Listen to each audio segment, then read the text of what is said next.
The day before my brother's lavish engagement party, my mother shoved a crumpled $50 bill into my chest and told me to turn around. She looked me in the eye and said they could not risk a college dropout, humiliating the family in front of his wealthy new in-laws. She bragged that his fiancée was a high-powered corporate executive.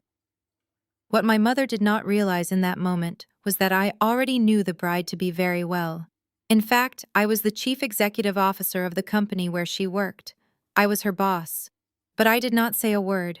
I simply handed the money back, turned on my heel, and let them continue building their fragile house of cards, knowing I held the match that would burn it all down. My name is Riley. I am 33 years old, and for as long as I can remember, I was the disappointment of my family. I built a multi-million-dollar crisis management firm from the ground up, but to my parents, I was just the girl who quit college and wasted her potential. Before I dive into exactly how I exposed my family's lies and watched my brother lose everything on the biggest night of his life, let me know where you are watching from in the comments below. Hit the like button and subscribe to the channel if you have ever been treated like the black sheep by people who secretly relied on your strength.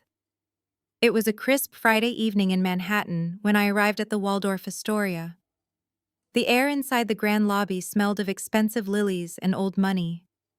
My brother Connor, who had just turned 30, was hosting his pre-engagement dinner in one of the private dining suites. I was wearing a simple but elegant black dress, holding a velvet box containing a vintage set of crystal whiskey glasses I had spent weeks tracking down for him. I knew my family dynamics were strained, but I still believed in showing up. I still thought that maybe, just maybe, celebrating this milestone would bridge the gap between us. I walked across the polished marble floors, mentally preparing myself for the usual passive-aggressive comments from my relatives. I spotted the gold-lettered sign pointing toward the private suite. Before I could even reach the heavy oak doors, a hand clamped down hard on my forearm. The grip was sharp and familiar. I turned to see my mother Diane, her face tight with panic and disapproval. She was 58 but spent a fortune trying to look 40, wrapped in a shimmering silver gown that probably cost more than my first car. She did not say hello. She did not ask how I was doing.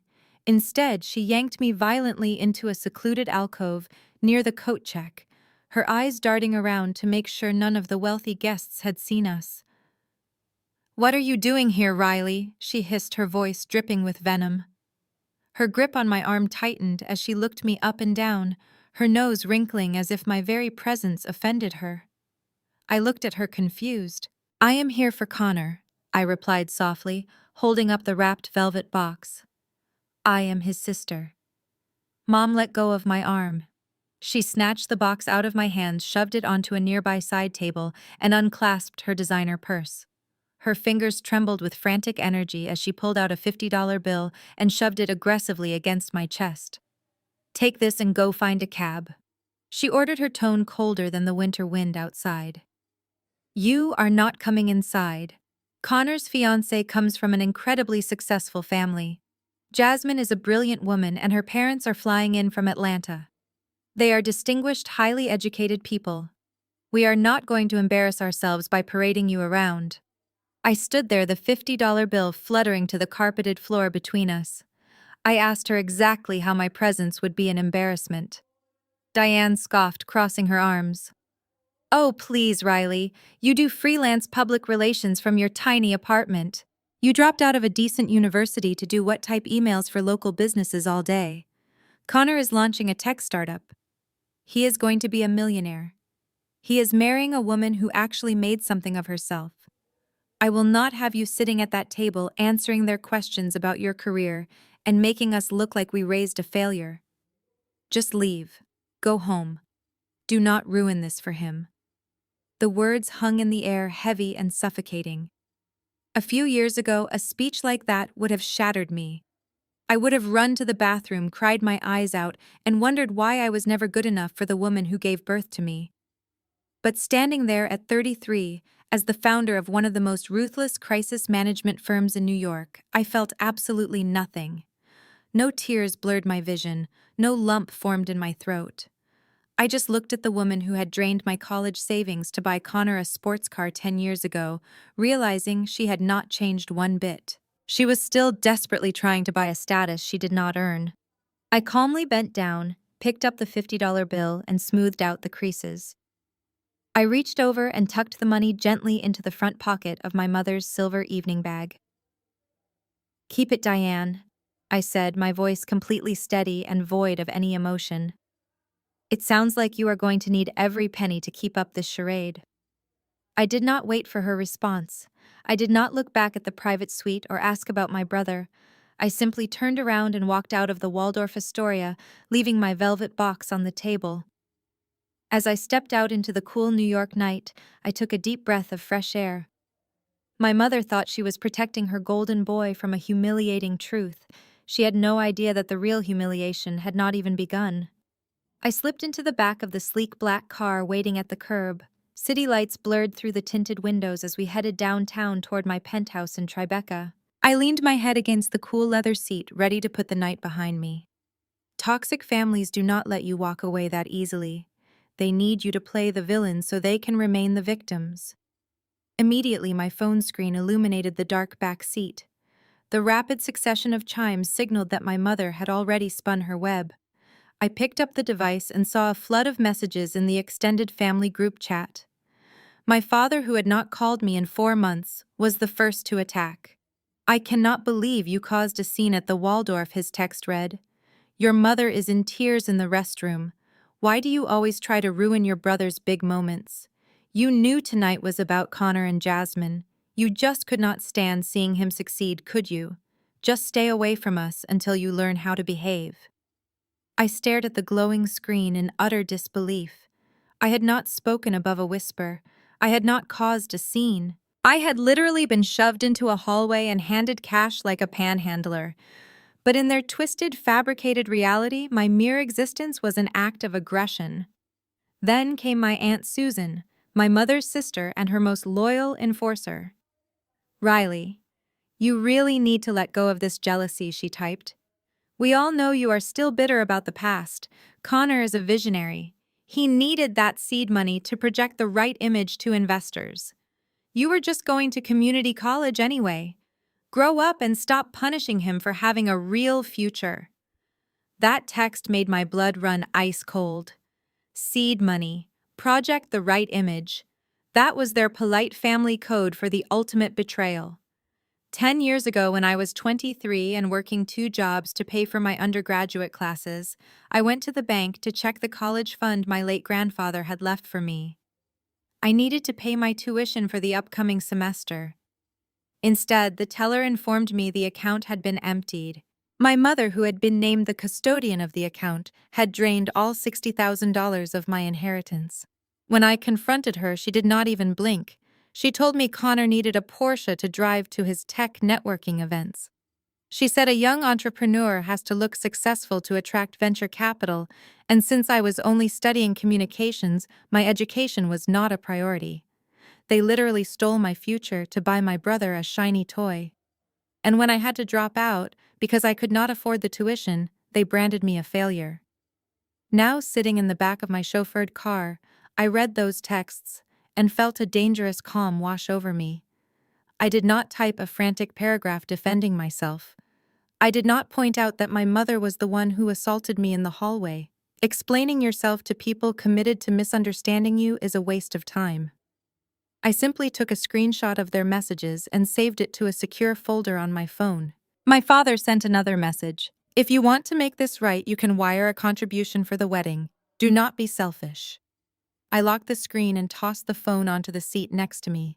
They were so utterly convinced of their own delusions.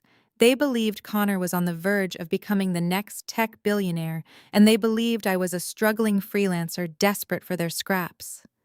The sheer audacity of asking me to fund the wedding of the brother who stole my education was laughable. They wanted me to finance the illusion that destroyed my own youth. As the car pulled up to my building, the doorman greeted me with a respectful nod. I stepped out into the crisp air, looking up at the illuminated windows of my penthouse. I had built a life they could not even comprehend. I did not just survive their theft. I used the rage it gave me to build an empire of my own. My phone buzzed one last time. It was a direct message from Connor himself. "Thanks for staying away tonight, loser. Jasmine's parents would have been horrified by you. Keep playing small." I smiled as the private elevator doors closed, whisking me up to my quiet sanctuary. "Keep playing small," he said.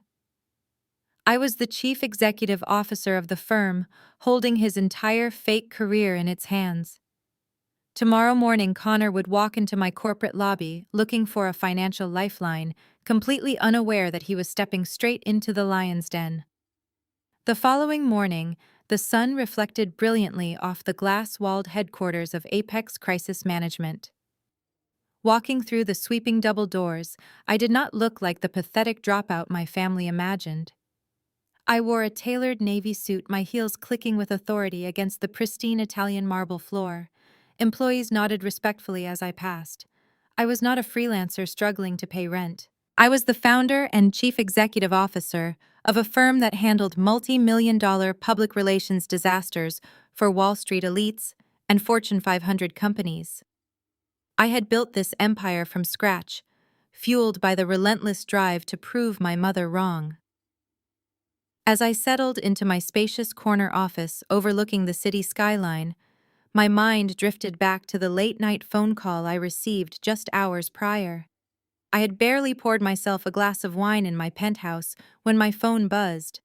It was Jasmine, my brilliant 29-year-old chief operating officer. Jasmine was a self-made African-American executive with a mind like a steel trap. She had fought tooth and nail for her position in the corporate world, overcoming countless obstacles to become my most trusted right-hand woman. We had built Apex together over the last 5 years, sharing a bond that went far beyond business. When I answered the call, Jasmine sounded utterly exhausted. "I am so sorry to bother you this late, Riley." She sighed, her voice tight with frustration. "But I just survived the most excruciating dinner of my entire life, and I needed to vent to someone who understands the insanity of pretentious people." I smiled, leaning back against my kitchen counter. "Tell me everything," I said.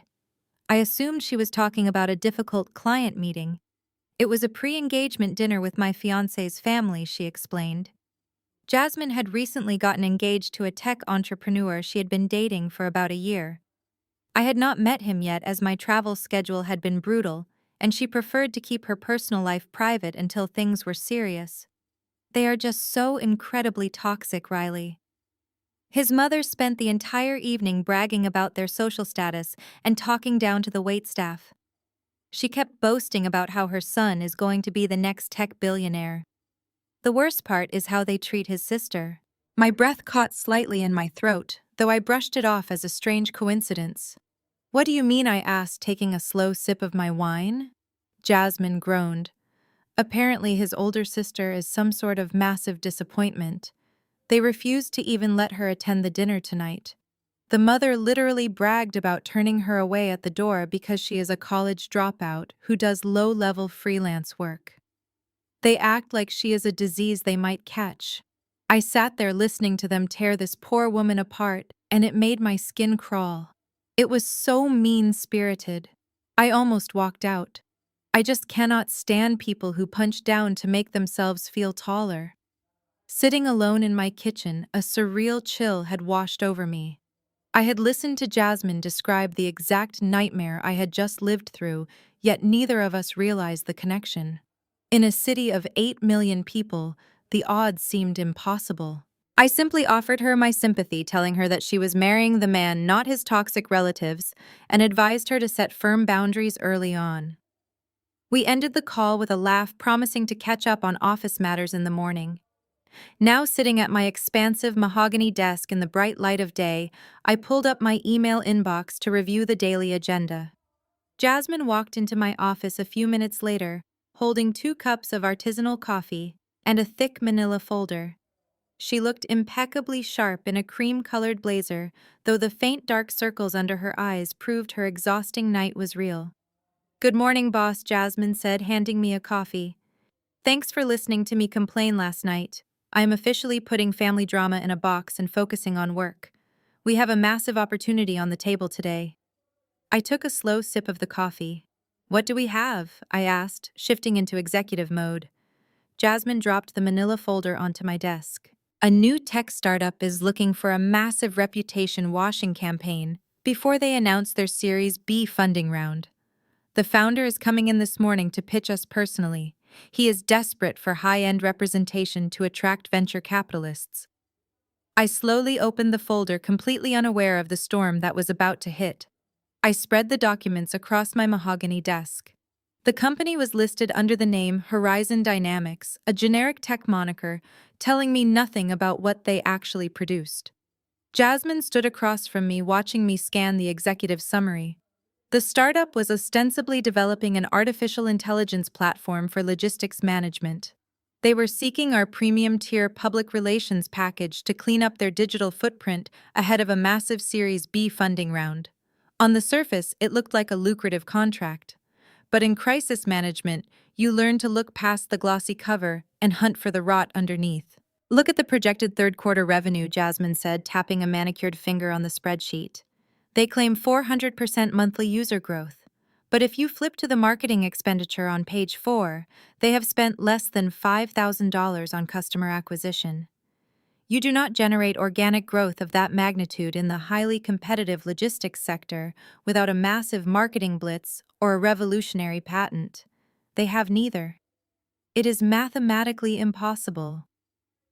I turned the page, my brow furrowing as I examined their monthly burn rate.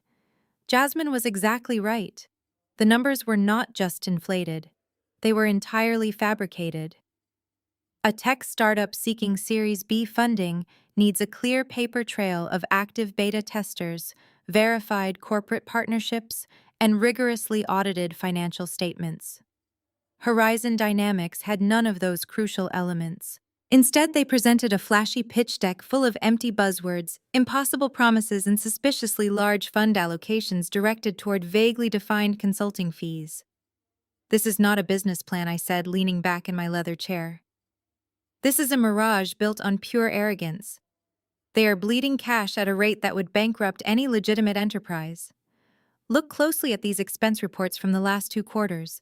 Hundreds of thousands of dollars are funneled into luxury car leases, extravagant corporate retreats, and unverified offshore vendor accounts.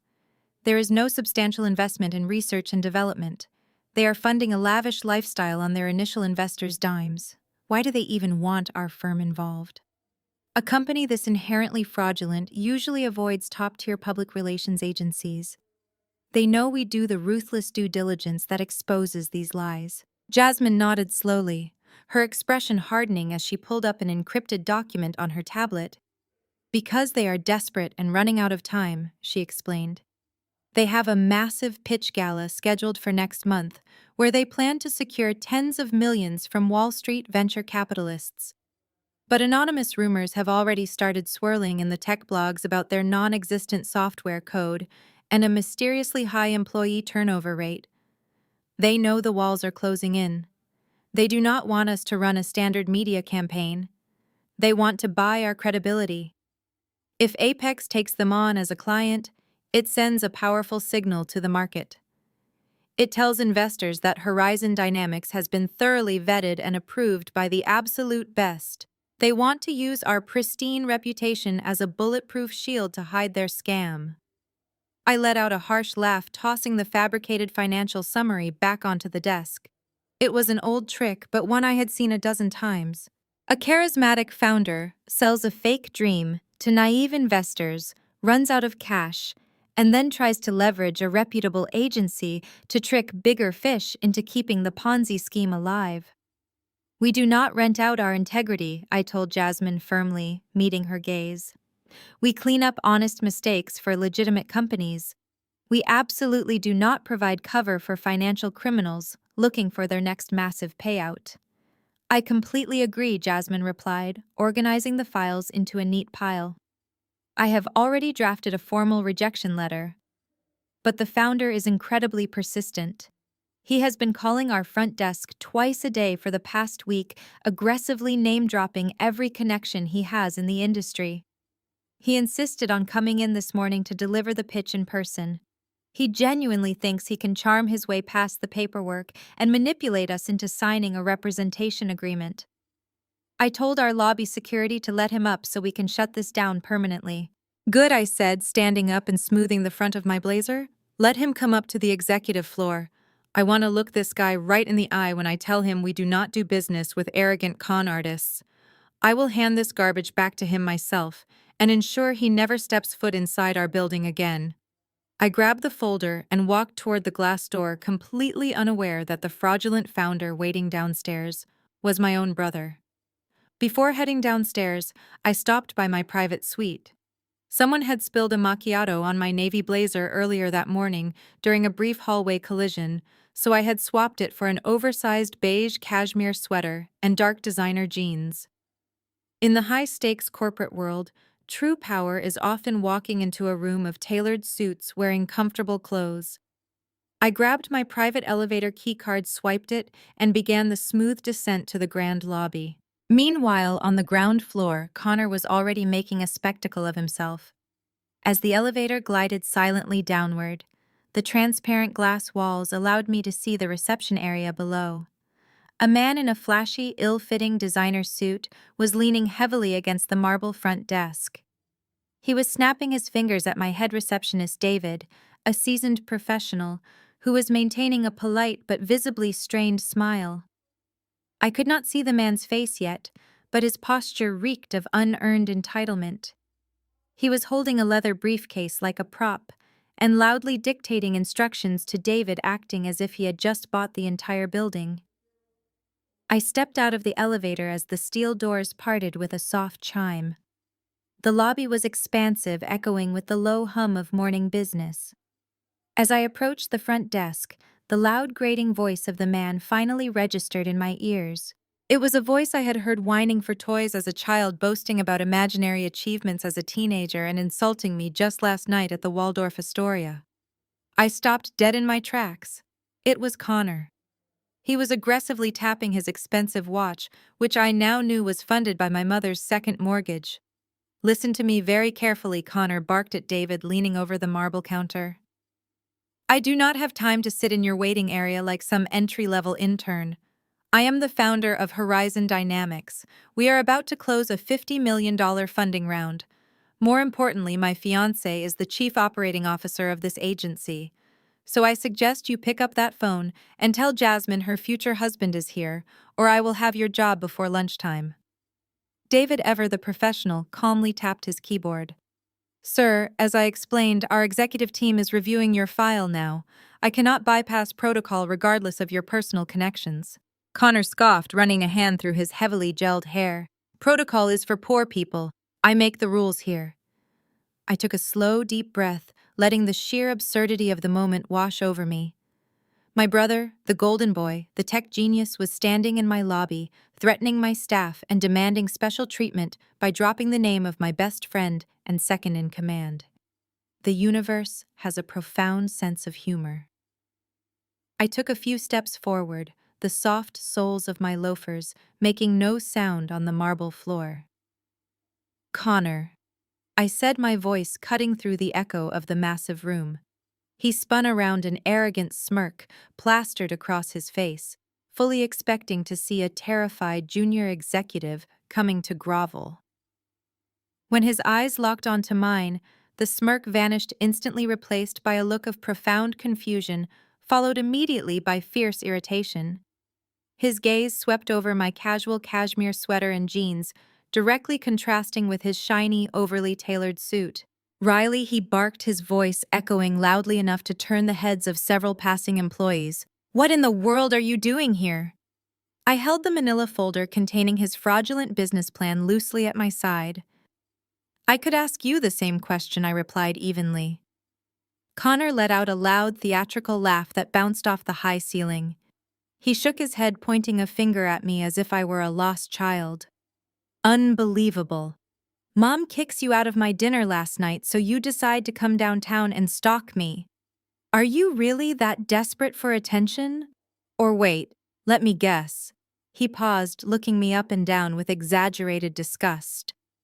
Did you finally decide to get a real job? Are you applying for the janitorial staff? Because let me tell you, even sweeping floors in a building like this requires a basic level of competence I am not sure you possess. I just stared at him, marveling at his absolute lack of self-awareness. You need to leave now, Connor demanded, stepping closer and lowering his voice to a vicious hiss. Get out before you embarrass me. My fiancée is the chief operating officer. She is a highly respected executive, and the last thing she needs is my pathetic dropout sister wandering around her lobby begging for a paycheck. I did not flinch or take a step back.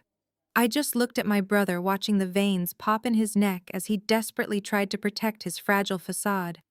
He was so terrified of being exposed as a fraud that he was projecting all his insecurities onto me. Before I could respond to his ridiculous threat, the heavy frosted glass doors of the main executive boardroom swung open. Jasmine walked out into the lobby. She looked immaculate in her cream-colored blazer, holding a sleek silver tablet radiating the quiet authority that made her such a phenomenal chief operating officer. She was reviewing some digital notes, her focus completely absorbed by the work, unaware of the explosive family reunion happening just 50 feet away. Connor spotted her instantly. The vicious, sneering expression on his face vanished in a millisecond. It was replaced by a wide, charming, thoroughly practiced smile.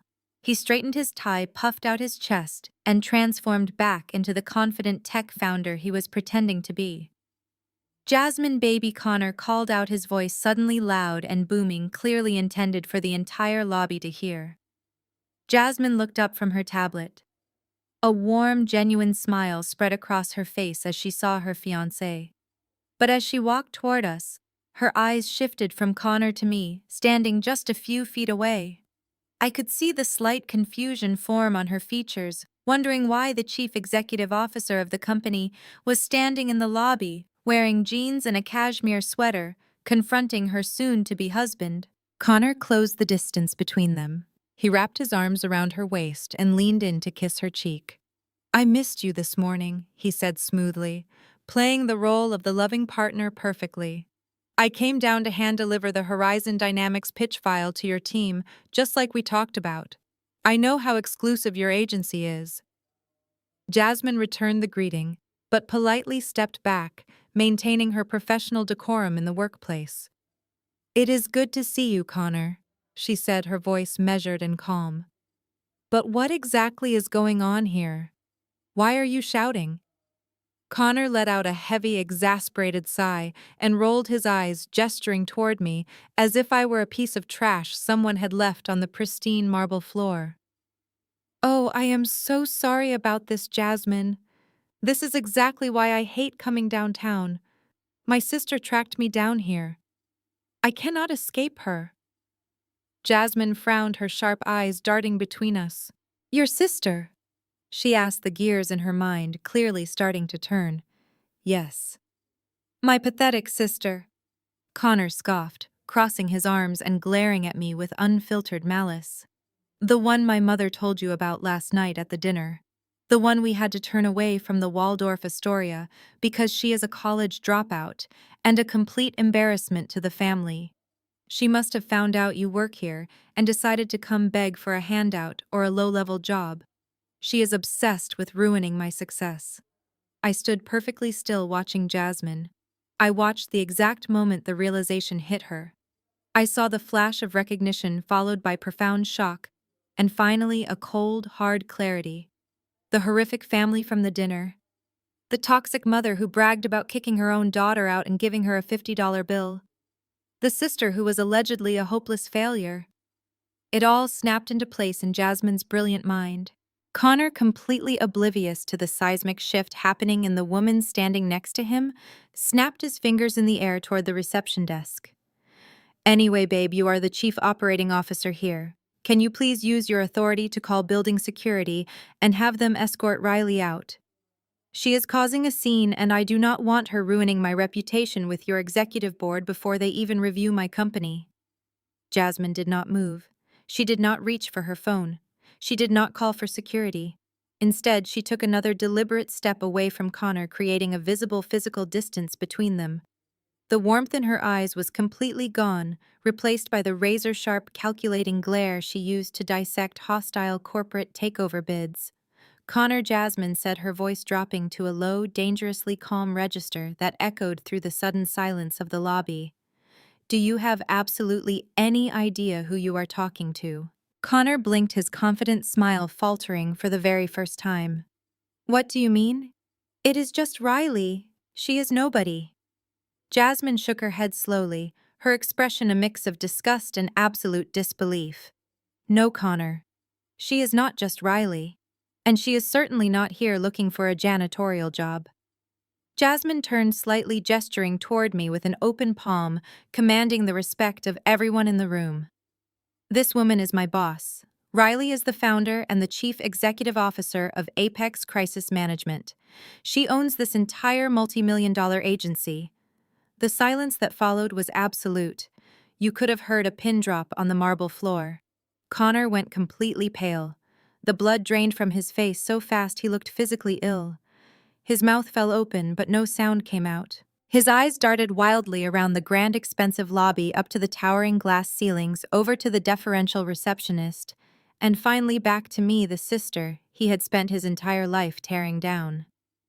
The tech bro facade completely shattered, leaving behind nothing but a terrified little boy, realizing he had just insulted the one person holding the keys to his survival. I watched Connor struggle to breathe, his chest heaving under his expensive suit. His eyes darted frantically between Jasmine and me, waiting for someone to laugh and say it was all a bizarre prank. But nobody laughed or even smiled. Jasmine stood her ground, her posture rigid and her expression utterly unforgiving. I did not scream. I did not raise my voice or throw a tantrum the way my mother would have. True power does not need to shout. It simply acts. I stepped forward, breaking the heavy silence that had fallen over the grand lobby. I walked past my frozen brother and approached the marble reception desk. David, my head receptionist, immediately stood up straight and pushed the manila folder containing the Horizon Dynamics pitch deck across the counter toward me. I picked it up, feeling the heavy, expensive cardstock Connor had used to print his lies. I turned back to face him, holding his future in my hands. Connor was sweating now. Tiny beads of moisture glistened on his forehead under the bright, recessed lighting. He took a hesitant step toward Jasmine, reaching out a hand as if to plead with her, but she held up a single finger silently, ordering him to stop right where he was. I flipped open the thick folder. The glossy pages were filled with vibrant charts and empty corporate buzzwords. Let us take a look at this $50 million idea, I said, my voice projecting clearly across the room. On page 1 alone, you claim a proprietary algorithm that has already been beta tested by 2 Fortune 500 logistics companies, but you failed to list their names, which is a direct violation of federal disclosure regulations for soliciting venture capital. Connor swallowed hard, his Adam's apple bobbing. Riley, please, he whispered, finally finding his voice. We can talk about this upstairs. Just you and me. I ignored him and turned to the next page. On page 3, you list your user acquisition cost at a fraction of the industry standard, while simultaneously projecting a 400% revenue increase by the third quarter. I looked up from the document, meeting his terrified gaze. That is not just optimistic forecasting, Connor. That is intentional financial misrepresentation. And since you are using these fabricated numbers to solicit investments across state lines, you are venturing dangerously close to federal wire fraud. The few employees lingering in the expansive lobby murmured to each other in hushed tones. Jasmine crossed her arms, her jaw clenched so tightly a muscle twitched in her cheek. She was a brilliant executive, and hearing the man she loved exposed as a careless criminal was undoubtedly shattering her reality. But she did not interrupt me. She let me finish the execution. You came into my building. I continued, my tone dropping to a deadly chill. You threatened my staff. You tried to leverage my chief operating officer to bypass our security protocols, and you did all of this to submit a fraudulent business plan, hoping my agency would wash your reputation before your big gala next month. You thought you could use our pristine corporate standing as a shield for your Ponzi scheme. I closed the folder with a sharp snap that echoed like a gunshot. I looked at the golden boy of my family, the brother who had his sports car funded by my stolen education, the man who called me a failure just yesterday. My firm does not represent frauds, I said flatly. I turned around, walked behind the marble reception desk, and located the heavy-duty industrial shredder we used for confidential documents. I pressed the power button. The machine roared to life with a loud, grinding hum. Without a second thought, I dropped the entire Horizon Dynamics pitch deck into the feed slot.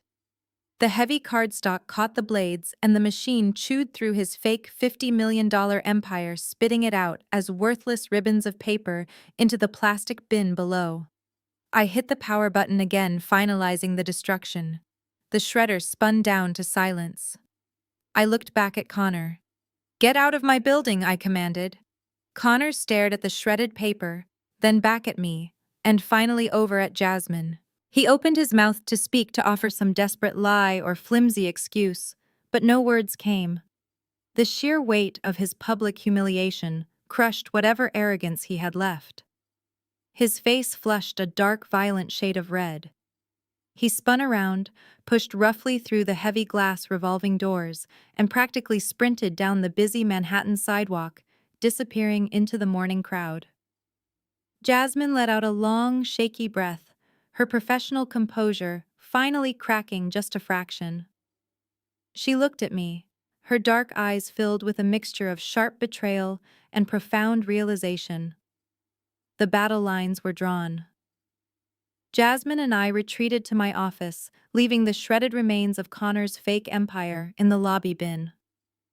The revelation had hit Jasmine like a freight train, but she was a survivor. Instead of crying, she immediately locked down her personal accounts and began cross-referencing the data Connor had given us. We sat in silence for nearly 2 hours, combing through the financial discrepancies that proved my brother was attempting to orchestrate a massive federal crime. The silence was violently broken by the sharp ring of my private desk phone. It was David from reception. He sounded uncharacteristically panicked. He told me there was a woman downstairs screaming my name and threatening to call the police if I did not come down immediately. I knew exactly who it was. The golden boy had run home to his mother. I took the private elevator back down to the ground floor. The doors slid open to reveal a scene of absolute chaos. My mother Diane was standing in the center of the pristine marble lobby, pointing an accusatory finger at David. She was wearing a flamboyant emerald green pantsuit and clutching her designer handbag like a weapon. The moment she spotted me, her eyes flared with a toxic mix of desperation and unhinged fury. She did not look like a woman who had just discovered her son was a fraud. She looked like a woman who was furious that her personal ATM had stopped dispensing cash. "Riley," she screeched, her voice echoing off the glass walls. She stomped toward me, her heels clicking aggressively against the floor. "How dare you? How dare you humiliate your brother like that? You vindictive, jealous little brat. He came to you for help and you treated him like garbage." I stood my ground, keeping my voice low and dangerously calm. "He did not come to me for help, Diane. He came here to use my firm to cover up a Ponzi scheme. He is lying to investors, and he is lying to you." She waved her hand dismissively, completely ignoring the reality of the situation. "Oh, spare me your dramatic corporate nonsense," she snapped. "He is an entrepreneur. They all bend the rules to get started. You are just trying to sabotage him because you cannot stand that he is better than you. But you are going to fix this, right now." Diane reached into her oversized handbag and pulled out a crumpled copy of the Horizon Dynamics representation contract. She thrust it toward my chest, mirroring the exact motion she had used with the $50 bill the night before. "You are going to sign this," she demanded, her face turning a blotchy red. "And you are going to do it for free. You owe this family, Riley. We put a roof over your head for 18 years. If you really own this massive building, if you really have all this money you hid from us, then you need to start acting like a daughter. Connor needs this agency to secure his funding round. And since you clearly have millions sitting around, you need to pay for his $200,000 wedding. It is the least you can do after the stunt you pulled this morning." I stared at her, genuinely astounded by the sheer magnitude of her delusion. She was not apologizing. She was not ashamed. She was doubling down, demanding that I finance the very illusion that was destroying our family. I did not take the contract. I let it fall to the marble floor, joining the metaphorical ghosts of my shredded past. You are out of your mind, I said, my voice steady and unwavering. I do not owe you a single dime. You stole my college fund to buy him a sports car, and now you want me to pay for a wedding? He is funding with stolen money. The answer is no. It will always be no. Diane gasped, her face contorting with rage. She raised her hand as if she were going to slap me right there in the middle of my own corporate lobby. I did not flinch. I looked past her and gave a sharp nod to the two large security guards who had quietly positioned themselves behind her. Escort this woman off the premises, I ordered. If she steps foot inside this building again, call the police and have her arrested for trespassing. The guards stepped forward firmly, taking Diane by both arms. She shrieked, kicking her expensive heels and screaming curses at me as they dragged her toward the revolving doors. I stood completely still, my hands resting calmly at my sides, silently watching the toxic matriarch of my family being physically removed from my empire. She was finally gone for good. I turned away from the glass revolving doors, taking a slow, grounding breath as the lobby returned to its usual hushed efficiency. The adrenaline that had spiked during my mother's unhinged performance was beginning to fade, leaving behind a cold, sharp focus. I walked back to my elevator, swiped my card, and headed to the executive floor. I knew exactly who was waiting for me. Jasmine was sitting on the leather sofa in my office, staring blankly at the breathtaking view of the Manhattan skyline. A half-empty glass of water sat on the coffee table in front of her. When I walked in and gently closed the heavy oak door, she did not look up immediately. The shock of the morning was still settling over her shoulders, like a heavy winter coat. She had just discovered that the charming tech entrepreneur she was planning to marry was not only a fraud, but the golden child of the toxic family she had rightfully criticized the night before. I walked over and took a seat in the armchair opposite her, giving her the space she needed to process the betrayal. I am so sorry, Jasmine, I said softly. I had no idea he was the man you were dating. If I had known, I would have warned you months ago. Jasmine finally turned to look at me. Her eyes were rimmed with red, but her posture remained perfectly straight. She was devastated, but her brilliant analytical mind was already fighting through the emotional wreckage. "It is not your fault, Riley," she replied, her voice steady but hollow. "He kept his family completely separate from my life until last night. He claimed his parents were just difficult and traditional. He spun this narrative that he was self-made, that he was protecting me from their judgment. But he was actually protecting his lies from my scrutiny." She picked up her water glass, took a small sip, and set it down with a decisive click. The professional chief operating officer inside her was taking the wheel. "I need to tell you something," she continued, leaning forward.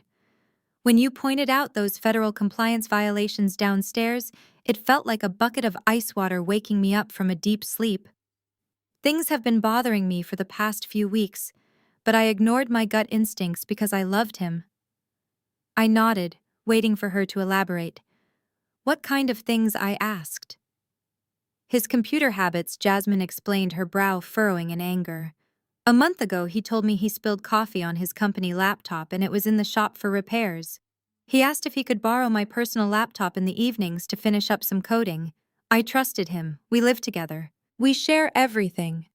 But over the last 2 weeks, I would wake up at 2 or 3 in the morning, and he would still be glued to the screen in the dark. Whenever I walked into the room, he would frantically minimize whatever window was open. He claimed it was a surprise for the wedding, a digital photo montage or something romantic. I wanted to believe him. A cold knot formed in my stomach. "Jasmine, you have dual-factor authentication on your personal laptop, but it is linked to your corporate cloud access," I said, the implications rapidly forming in my mind. "Exactly," she replied, her voice dropping to an absolute whisper. "Riley, the numbers he presented in that Horizon Dynamics pitch deck, the specific venture capital firms he listed as potential investors, I recognized 3 of those firms. They are on our private encrypted VIP client roster. The silence in my office suddenly felt heavy and suffocating. If Connor had used Jasmine's credentials to access our proprietary network, he had committed a massive federal crime. He had stolen trade secrets to solicit funding for a fraudulent company. He was not just lying to our faces, he was actively robbing our firm to build his fake empire. We cannot let him know we suspect anything, I said, standing up and walking over to my desk. If he realizes we caught him, he will wipe the hard drives and destroy the evidence. We need to trap him. Jasmine stood up, her dark eyes flashing with a fierce, unforgiving determination. I am not going to be collateral damage in his pathetic Ponzi scheme. I want to run a complete stealth audit on my own network credentials. We will hire a private cybersecurity team to trace exactly what files were opened on my laptop, when they were copied, and where they were sent. We will build a bulletproof digital paper trail. I looked at my brilliant friend, feeling a surge of profound respect. Let us begin, I agreed. Jasmine and I stood silently behind the technician, watching lines of green code scroll rapidly across the dark monitors. Connor thought he was a tech genius, but his encryption software was commercially bought and easily bypassed by a professional. It took exactly 22 minutes for the digital locks to break and the security barriers to fall. When the root folders opened, the grand illusion of the golden child was completely stripped away. Jasmine immediately navigated to the source code directories for his logistics company. She clicked through the nested files, her highly trained eyes rapidly scanning the data architecture that was supposed to revolutionize the industry. A bitter, hollow laugh escaped her lips as the reality set in. There was absolutely no proprietary artificial intelligence algorithm. The files were entirely made up of basic open-source code copied directly from free internet developer forums. Connor had built a flashy user interface that did absolutely nothing behind the scenes. It was a complete digital ghost town. He was not a visionary entrepreneur. He was a common fraud wearing a very expensive designer suit. But the fake software was only the beginning of his deception. The technician ran a cross-reference search matching the specific timestamps from Jasmine's laptop logs to the files modified on Connor's drive. A hidden password-protected folder suddenly appeared on the screen, deceptively labeled under a mundane tax accounting title. When the technician forced it open, all the blood instantly drained from my face. It was a complete replica of the Apex Crisis Management exclusive VIP client database. Row after row of private contact information, personal net worth assessments, and highly confidential investment portfolios belonging to our top-tier venture capitalist clients. My brother had waited until Jasmine was fast asleep, logged into her secure corporate portal, using the credentials he secretly recorded and systematically downloaded our most guarded assets. He essentially robbed my company vault from his living room couch, using the woman he claimed to love as his unwitting accomplice. Jasmine leaned heavily against the mahogany conference table, her eyes tracking the outgoing email logs the technician had just uncovered. Connor had not just stolen the exclusive contact list. He was actively using it to solicit millions. The screen displayed dozens of tailored emails sent from an encrypted offshore server to the very investors we were sworn to protect. He was pitching his fake logistics company, attaching the forged financial documents we had shredded earlier that morning, and asking for massive capital injections. He was leveraging the prestigious names of our mutual contacts to build a false sense of security and trust. Because he was actively soliciting large sums of money across state lines using digital communications and fabricated financial statements, this escalated far beyond a simple family betrayal. He was committing textbook federal wire fraud. Every single email he sent was an independent federal offense, each carrying a potential sentence of up to 20 years in federal prison. I asked the technician to create 3 encrypted clones of the hard drive and generate a certified chain of custody report. As the progress bar filled on the glowing computer screens, I looked over at Jasmine. She was no longer looking at the stolen corporate data. She was staring straight ahead at the wall, a cold, calculating fire burning fiercely in her dark eyes. The man she was supposed to marry had truly used her as a literal Trojan horse. He deeply compromised her professional integrity and risked her executive career just to fuel his own delusions of grandeur. My mother had enabled this entitled monster feeding his oversized ego until he genuinely believed the laws of reality simply did not apply to him. They thought they were completely untouchable because they had spent 30 years stepping on me without ever facing a single consequence. But they had just handed me the exact weapon I needed to absolutely destroy them. The stealth audit was officially complete. The irrefutable evidence was fully secured. It was time to let the golden boy hang himself. By the following afternoon, the silence from my family was finally broken, but not by an apology or a moment of reflection. When toxic people realize they can no longer control you, they will immediately try to control how others see you. I was sitting at my desk reviewing the chain of custody report from the cybersecurity contractor when my personal cell phone began vibrating violently against the mahogany surface. It was not just one call. It was a rapid succession of notifications, text messages, voicemails, and social media alerts flooding in so fast my screen froze. I picked up the phone, a heavy sense of dread settling in my stomach. The very first message was from my Aunt Susan. "You are a disgusting, greedy monster," it read. "Your grandfather would be ashamed to share blood with you. I hope you lose everything." I stared at the screen, my brow furrowing in confusion. In the span of 30 seconds, my cousin sent me a voicemail screaming that I was dead to her. My father sent a single chilling text saying I was no longer his daughter. I opened my social media applications, and the reason for the sudden onslaught became glaringly clear. Connor had posted a video, and Diane had shared it, tagging every single member of our extended family, friends, and local community members. I tapped the play button. The video opened with Connor sitting on the edge of a bed in his luxury apartment. His tie loosened, his hair strategically messy. He looked directly into the camera, his eyes red and brimming with unshed tears. He looked like the picture of absolute despair. Next to him sat my mother, clutching a tissue to her chest, her face pale and drawn.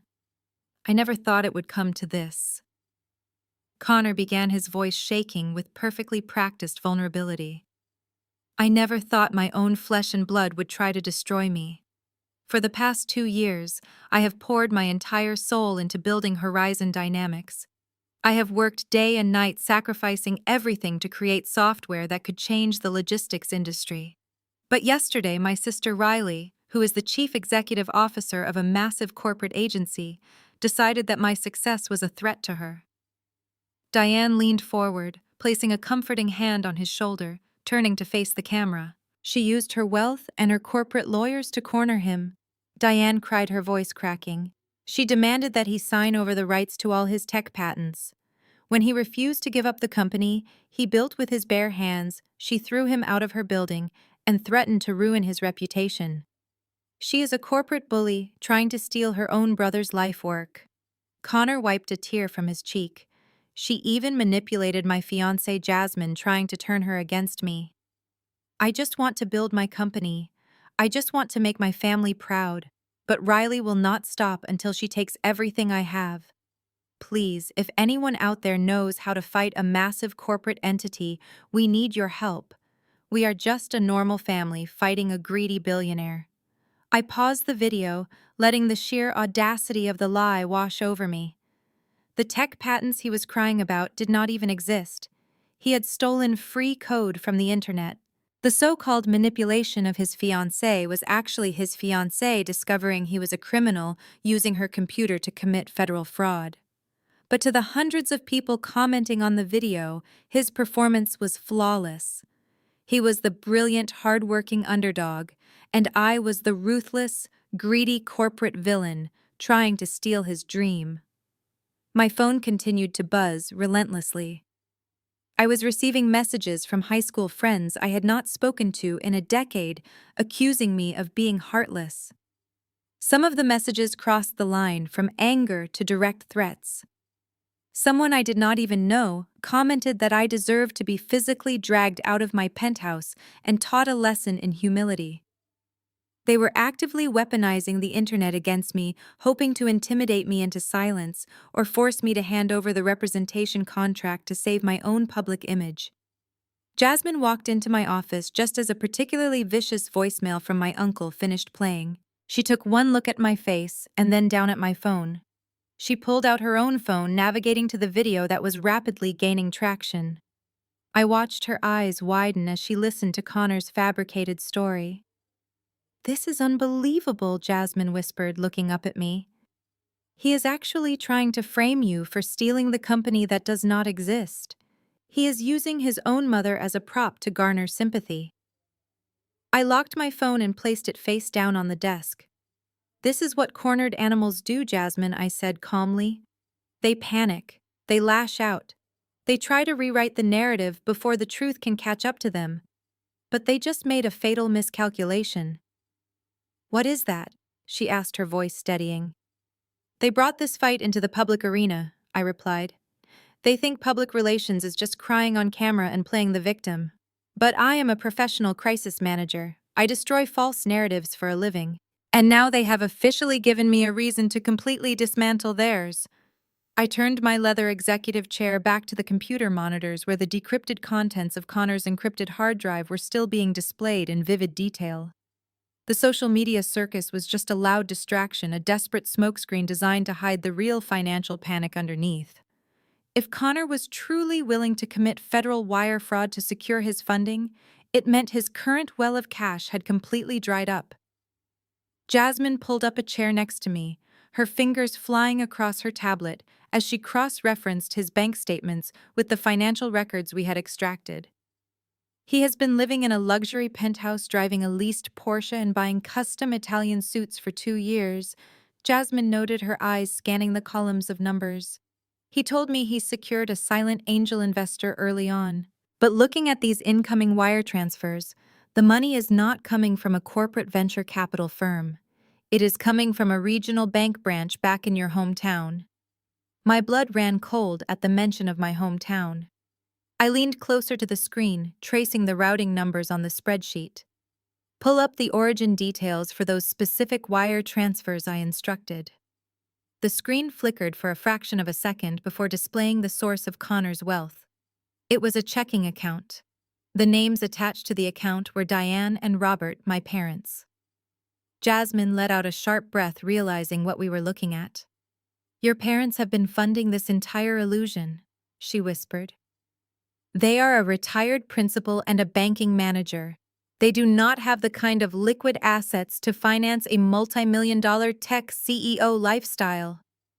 "They absolutely do not," I replied, a sinking feeling in my chest. "Dig deeper into that specific bank account.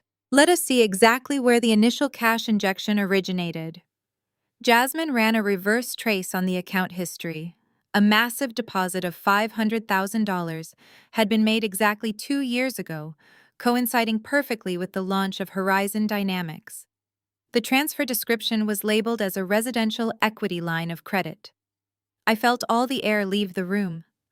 My parents lived in a sprawling 4-bedroom colonial house that had been passed down through my father's side of the family for 3 generations. It was fully paid off decades ago. It was their pride and joy, their ultimate status symbol in our affluent Connecticut suburb. Diane took out a massive second mortgage on the ancestral home, I said, my voice barely above a whisper. She leveraged the only real asset they had left to fund his fake company. Jasmine brought up the loan agreement documents Connor had carelessly saved in his personal files. He had scanned the paperwork to use as proof of capital. The terms of the loan were absolutely brutal. It was a high-interest, short-term predatory loan designed for desperate borrowers. "Look at the repayment schedule," Jasmine pointed to the bottom of the document. "The grace period ended last month. A balloon payment of nearly $100,000 is due in exactly 30 days. If they default, the bank will initiate immediate foreclosure proceedings." The reality of the situation hit me with the force of a physical blow. My mother had not just favored my brother. She had bet her entire existence on his lies. She had stolen my $60,000 college fund 10 years ago, and when that ran out, she secretly mortgaged the family legacy to keep his delusion alive. If Connor did not secure tens of millions of dollars at his investment gala next month, the house of cards would violently collapse. Diane and my father would be completely bankrupt and thrown out onto the street in exactly 30 days. They would be entirely homeless. This is why she was so unhinged in my lobby this morning. I realized aloud, the pieces finally snapping together perfectly. This is why she demanded I sign the representation contract and pay for his wedding. She knows they are completely out of money. She thought she could bully me into saving them before the bank takes the house. She is terrified. Jasmine looked at me, the anger in her eyes softening into something resembling pity for the sheer stupidity of the situation. They built a bomb, handed it to Connor, and now they are blaming you because the timer is running out, she said. I stared at the financial ruin displayed on the bright monitors. They had dug their own graves entirely out of pride and a toxic need to maintain appearances. They wanted me to be the ultimate villain. I decided it was time to give them exactly what they asked for today. That evening, the doorbell of my Tribeca penthouse echoed softly through the high ceilings. I glanced at the security monitor. Connor was standing in the hallway looking completely pathetic. He was no longer wearing his arrogant tech founder suit. He had deliberately chosen a faded college sweatshirt and jeans, carrying a brown paper bag that held what looked like a remarkably cheap bottle of wine. He was trying to look humble, relatable, and defeated. He was playing the role of the prodigal son returning to the successful sister he had wronged. But I knew exactly what he was. He was a desperate man staring down the barrel of a 30-day foreclosure on his parents' house, willing to say absolutely anything to secure my signature on that representation contract. I pressed the intercom button and buzzed him in. When I opened the heavy oak door, Connor offered a weak, wavering smile. He held out the paper bag like a peace offering. "I know I do not deserve to be here," he began, his voice thick with rehearsed emotion. "I know what I did this morning was completely out of line. I was stressed, Riley. I have been under so much pressure with this startup, and I took it out on you. Can I please come in? We need to talk." I stepped aside, gesturing for him to enter. I led him into the expansive living room bathed in the soft ambient light of the city skyline. I did not offer him a glass for the wine. I simply crossed my arms and waited. Connor stood awkwardly by the massive leather sofa. "Riley, I am so sorry," he said, looking down at his shoes before meeting my eyes. "You have built an incredible life for yourself here. I was jealous. I have always been jealous. Mom and Dad always put so much pressure on me to succeed, to be the golden boy, and I felt like I was drowning. When I saw you at the Waldorf last night, I panicked. I felt inadequate. And then seeing you as the chief executive officer of Apex, it just broke me." I listened to him weave his narrative of victimhood, marveling at his sociopathic ability to center himself in every situation. He was not apologizing for his behavior. He was trying to excuse it by blaming our parents' expectations. He took a step closer, lowering his voice to a pleading whisper. "But I need you, Riley. The family needs you. Jasmine moved out of the apartment this afternoon. She will not even return my calls. I am losing everything. My investment gala is in exactly 4 weeks. It is the most important night of my life. If I do not have Apex representing me, the venture capitalists will tear me apart. Please do not do this to our family. Do not let your anger at me destroy Mom and Dad. You know how much they love me. If I fail, it will break their hearts." He was using family loyalty as a weapon, trying to guilt-trip me into submission. He had no idea that I already knew about the second mortgage.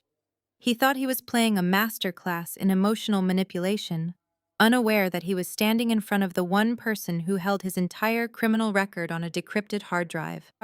I let a long, heavy silence stretch between us. I needed him to believe that his fake apology was actually working. I needed him to think that beneath my cold exterior, I was still just the desperate daughter seeking a way back into the family fold. I let out a soft sigh, relaxing my posture slightly. "You really hurt me, Connor," I said carefully, modulating my tone to sound conflicted. "The way you and Mom treated me at the hotel was unforgivable." "I know," he said quickly, his eyes lighting up with a flicker of hope. "I know it was. And I will spend the rest of my life making it up to you. Just give me this one chance to prove I can be a real success. Just sign the representation contract and come to the gala. Show the investors that my own sister believes in me." I looked at him, studying the desperate greed swimming just beneath the surface of his fake tears.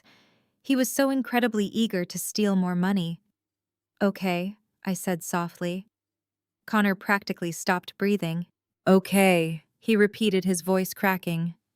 "I will draft a preliminary agreement for Apex to represent Horizon Dynamics." I lied smoothly. "And I will attend your investment gala. But Connor, if I put my professional reputation on the line for you, I expect complete transparency moving forward. No more lies." He closed his eyes, letting out a massive breath of relief. He actually believed he had won. He believed his cheap bottle of wine and his pathetic act had secured him the ultimate corporate shield. "Thank you, Riley," he whispered.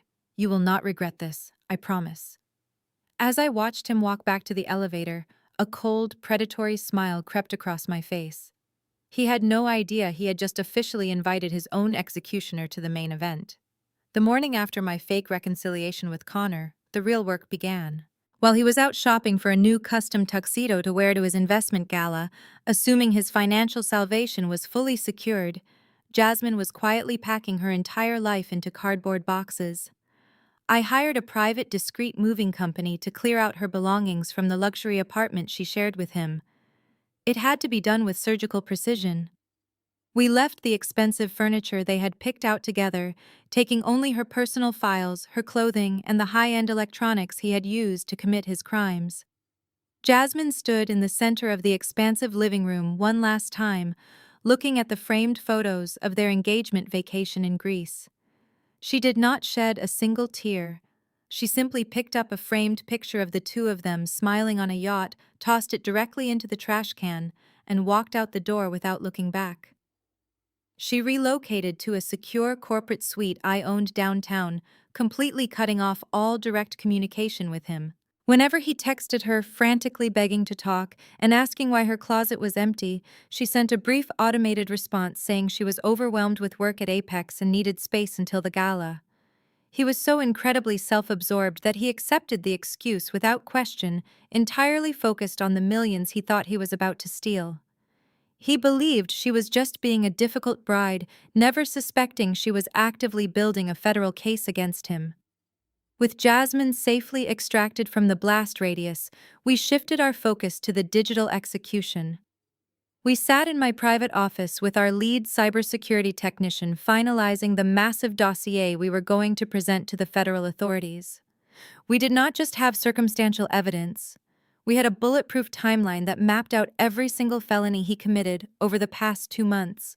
We matched the exact timestamps of his illegal access to our corporate network with the outgoing wire fraud emails sent to our VIP clients. We included the predatory second mortgage documents signed by my mother, proving the desperate financial motive behind the massive scam. It was a complete, irrefutable package of corporate espionage, identity theft, and securities fraud. I placed the decrypted hard drive clones into a secure steel briefcase, feeling the heavy weight of what we were about to do. This was no longer just a bitter family dispute over a stolen college fund or a ruined dinner at the Waldorf. We were dealing with interstate wire fraud and severe violations of Federal Trading Commission regulations. I was about to trigger a legal avalanche that would bury my brother for years, and I felt absolutely no guilt. That afternoon, Jasmine and I walked through the heavy glass doors of the Federal Bureau of Investigation field office in Lower Manhattan. We were escorted into a stark, windowless conference room where 2 senior white-collar crime agents and a lead investigator from the Securities and Exchange Commission were waiting for us. They had reviewed the preliminary brief my corporate lawyers submitted that morning, but they needed to see the hard evidence. I placed the steel briefcase on the metal table and slid it across to the lead agent. Jasmine professionally walked them through the technical timeline, explaining exactly how Connor had bypassed her personal security to infiltrate the Apex network. The federal agents listened in absolute silence, their expressions hardening as the sheer scale of the fraud became apparent. Connor was actively targeting elite Wall Street investors with fabricated financial projections, using a stolen corporate identity to bypass their security measures, and aggressively soliciting over $50 million in illegal capital. When the lead investigator saw the forged documents claiming active partnerships with Fortune 500 companies, he shook his head in absolute disbelief. It was an airtight criminal case handed to them on a silver platter. I explained that Connor was hosting a massive investment gala in exactly 3 weeks where he planned to formally collect the fraudulent investments on stage. The lead agent looked at me, closing the thick file folder with a sharp snap. He agreed that the high-profile gala was the absolute perfect opportunity to catch him in the undeniable act of soliciting the funds publicly. They would spend the next 3 weeks building the federal indictments, securing the necessary arrest warrants, and preparing a highly coordinated sting operation. As Jasmine and I walked out of the federal building and stepped back into the bustling New York streets, the cool autumn air felt incredibly refreshing. The trap was now fully set, the federal authorities were locked onto their target, and my arrogant brother was happily arranging the expensive catering for his own spectacular downfall. Connor was so entirely consumed by his own delusions of grandeur that he did not even realize his life was unraveling. When Jasmine refused to return his calls, he assumed she was just throwing a typical bridal tantrum. He sent her a few half-hearted texts, apologizing for the stress of his massive corporate launch, completely ignoring the reality that she had packed up her entire life and moved out. He spent his days touring luxury car dealerships, test-driving vehicles he planned to buy, with the $50 million he thought he was about to steal. Meanwhile, my mother Diane was busy playing the role of the proud matriarch, posting endless social media updates about her brilliant son, the tech visionary, desperately trying to ignore the ticking time bomb of her defaulted second mortgage. The evening before the investment gala finally arrived, the city outside my penthouse window was draped in the fading gold of an autumn sunset. I was standing in my massive walk-in closet, running my hand along the row of designer gowns, deciding exactly what one wears to a federal takedown. I did not want something flashy. I wanted something structured, sharp, and uncompromising. I finally settled on a tailored midnight blue silk suit. It was the armor of a woman who commanded respect, not the delicate dress of a submissive daughter. As I pulled the suit from its hanger, my personal cell phone buzzed on the velvet vanity. I walked over and picked it up. It was a text message from Diane. I had not spoken to her since she was physically escorted out of my corporate lobby, but clearly her anxiety about the impending foreclosure was overriding her pride. Riley, the message read, "Make sure you dress appropriately tomorrow night. Wear something understated and professional. Do not wear any of your expensive jewelry, and do not try to outshine your brother. He needs the venture capitalist to focus entirely on him and his software. This is his moment to become a millionaire and save our family. Do not ruin this for us."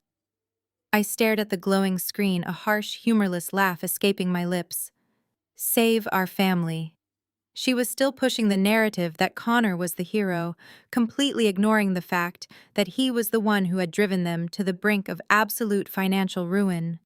Even on the eve of his massive criminal exposure, she was still prioritizing his fragile ego over everything else. She genuinely believed that if I wore a dress that was too nice, I might distract the investors from handing him the money he needed to pay off her predatory loan. She was completely trapped in her own vanity, unable to see the massive federal freight train hurtling directly toward her. I sat down on the edge of the plush velvet ottoman, tapping my manicured fingernail against the edge of the phone case. I thought about the $60,000 college fund she stole from me. I thought about the $50 bill she shoved into my chest at the Waldorf Astoria. I thought about the vicious fabricated video she helped create to smear my professional reputation across the internet. She wanted me to shrink myself so her golden boy could shine. She wanted me to be small so she could feel big. I unlocked the phone and opened the keyboard. I did not write a paragraph explaining that I was not the enemy. I did not tell her that her son was a sociopathic fraud. I simply typed a single undeniable truth. I guarantee it will be an unforgettable night. I hit send, locked the screen, and tossed the phone onto the vanity. I poured myself a glass of expensive red wine, walked over to the floor-to-ceiling windows, and looked out over the glittering Manhattan skyline. The storm was coming, and I was going to be the one bringing the thunder. The next evening, my chauffeured car pulled up to the grand entrance of the Ritz-Carlton. The air was electric, buzzing with the false promises of easy money. Photographers flanked the red carpet, their camera flashes illuminating the crisp autumn night. I stepped out the cool breeze, catching the sharp edges of my tailored midnight blue silk suit. I walked past the velvet ropes with a quiet, measured confidence. Inside the grand ballroom was a masterpiece of corporate theater. Crystal chandeliers hung suspended like frozen fireworks over hundreds of Wall Street elites, venture capitalists, and eager angel investors. Waiters in white tuxedo jackets circulated with silver trays of champagne. It was a multi-million-dollar stage built entirely on stolen code and a predatory second mortgage. I scanned the expansive room and immediately spotted Connor. He was standing near the front of the main stage, bathed in flattering spotlight. He wore a custom-tailored velvet tuxedo that screamed unearned wealth. He was aggressively schmoozing a circle of older distinguished investors, flashing his trademark charismatic smile and gesturing expansively with a highball glass. These were the very men whose portfolios he had attempted to hack using Jasmine's corporate credentials. He looked completely in his element, entirely convinced that his carefully constructed illusion was bulletproof. He had no idea that several of the waiters pouring champagne, and at least 3 of the affluent investors nodding at his pitch, were undercover federal agents waiting for my signal. Before I could even take a glass of champagne from a passing tray, a sharp manicured hand clamped tightly onto my elbow. I did not even have to turn around to know it was my mother. Diane dragged me roughly away from the main thoroughfare and into a dimly lit alcove near the coat check. She was wearing a heavily sequined gold gown that looked desperate rather than elegant, her hair sprayed into a rigid helmet of curls. The sheer panic vibrating off her was palpable. She looked me up and down, her expression souring as she took in the sharp, commanding lines of my midnight blue silk suit. "I told you to wear something understated," Diane hissed, her voice vibrating with toxic anxiety. "You look like you are going to a board meeting to fire someone. This is a celebration of your brother's genius, not a runway for your corporate vanity. Why can you never just blend in and support your family? You deliberately wore this to draw attention away from him." I stared at her, completely unfazed by her frantic energy. She was projecting her own terror onto me. In exactly 29 days, the bank was going to foreclose on her ancestral home, and her only hope was the smiling fraud currently working the room.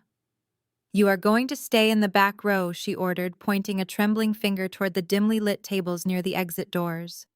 "Your table is all the way in the back. Do not speak to the investors. Do not hand out your business cards. Do not even look at the venture capitalists.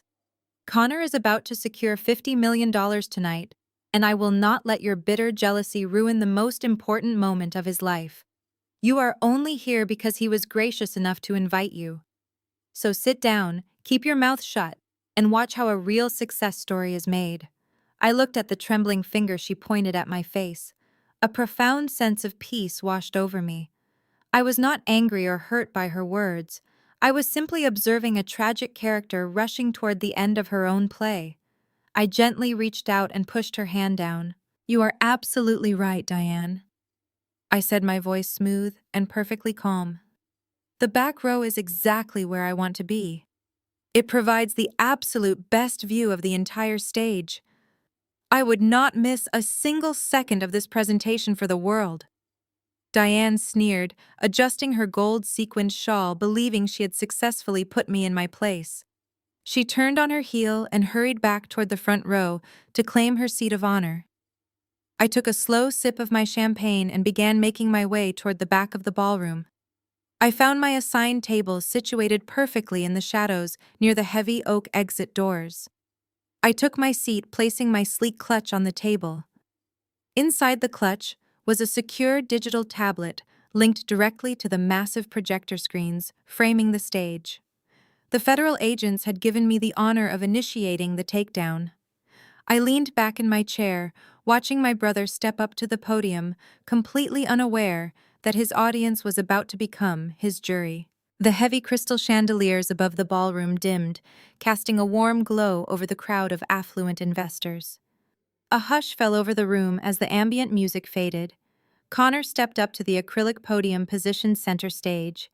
He adjusted the microphone with a practiced elegance, looking out over the tailored suits. A massive digital screen behind him displayed the fabricated logo of Horizon Dynamics. The audience erupted into polite applause, captivated by the illusion he had carefully constructed. Connor raised his hands, signaling for quiet, his face glowing with absolute triumph. "Thank you," he began, his voice echoing through the sound system. "Thank you all for being here tonight to witness the dawn of a new era in logistics technology." He launched into his presentation, weaving a masterful tale of innovation. He used all the right corporate buzzwords, talking about algorithmic efficiency and scalable artificial intelligence. He spoke with the conviction of a man who actually believed his own lies. I sat in the shadows at the back of the room, my fingers resting on the smooth surface of the digital tablet hidden inside my clutch. I watched him pace the stage, pointing to the fabricated growth charts displayed on the screen behind him. It was a flawless performance. If I had not seen the decrypted hard drive with my own eyes, I might have actually believed him. After 20 minutes of outlining his fake $50 million vision, Connor slowed his pacing. He leaned against the podium, adopting a tone of manufactured humility. "But none of this would be possible without the unwavering support of my family," he said, placing a hand over his heart. He gestured toward the front row where Diane and my father were sitting. "My parents believed in my vision from day one. They sacrificed everything to give me the foundation I needed to build this company." Diane beamed, dabbing at her eyes with a lace handkerchief, playing the role of the proud mother to absolute perfection. The investors clapped respectfully, eating up the wholesome family narrative. Then Connor shifted his gaze. His eyes scanned the room, moving past the wealthy venture capitalists and undercover federal agents searching the dimly lit tables in the back. When he finally spotted me sitting quietly near the exit doors, a familiar, arrogant smirk curled the edges of his mouth. He leaned closer to the microphone. "We even have my older sister Riley here with us tonight," he announced, his voice dripping with condescension. "She is sitting all the way in the back. Let us give her a round of applause. She usually struggles to get out of her tiny apartment, but she finally came out to support some real success for a change. I guess seeing a multi-million-dollar company launch is a nice break from her freelance gigs." A wave of laughter rippled through the front rows. Diane let out a loud theatrical chuckle, leaning over to whisper something malicious to my Aunt Susan. The extended family joined in their laughter, echoing sharply in the massive ballroom. They were absolutely thrilled. This was the moment they had been waiting for. They thought Connor had finally proven his ultimate superiority, cementing my status as the eternal family failure in front of hundreds of elite guests.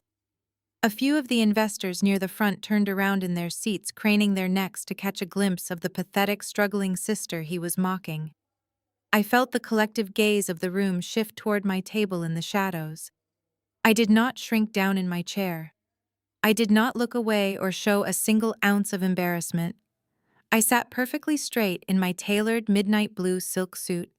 I slowly picked up my crystal flute of champagne from the table.